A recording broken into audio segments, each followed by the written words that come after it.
Breaking news. Un militant du MRC tombe dans le coma, et Albert Nzongang dans un état critique. Panique à la prison centrale de Kondingui. Michel Thiaumot est tombé avec des yeux revulsés. Les prisonniers ont tenté de le secourir sans beaucoup de succès. À peine un filet de respiration. Le régisseur de la prison a demandé son évacuation vers un centre de santé sans informer la famille. Pas sûr qu'il soit encore vivant au regard de l'état dans lequel il se trouvait et le retard de son évacuation. Arrêté à Chang le 26 janvier 2019 dans le cadre de la Marche Blanche, Michel Thiaumot, 67 ans, père de famille inconnu des services de police, a été sauvagement torturé dans sa cellule à Chang.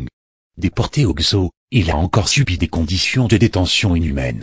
Privé de visite familiale, il était soutenu par le responsable du MRC qui commandait les repas à l'extérieur pour nourrir la centaine de militants séquestrés dans les dépotoirs infects du XO. À la prison centrale de Kondingui, Michel Thiaumot n'a pas mangé depuis son incarcération, tout comme bon nombre de militants du MRC privés de moyens, et très loin de leur famille. Encore qu'il faudrait qu'un membre de famille, parti des régions de l'Ouest ou du littoral, aille demander un permis de visite au procureur de la République. Un vrai chemin de croix. L'administration pénitentiaire, à la demande de la présidence de la République qui gère directement le dossier via Ferdinand Ngongo, a exigé d'isoler les responsables du MRC qui sont enfermés à la prison principale ancienne BM, qui est censée abriter les terroristes de Boko Haram et les sécessionnistes anglophones des militants du MRC qui, eux, sont à la prison centrale de Kondingui. Par ailleurs, la santé d'Albert Nzongang se dégrade dangereusement. Diabétique et privé de médicaments, il ne pourra pas tenir longtemps dans ces conditions.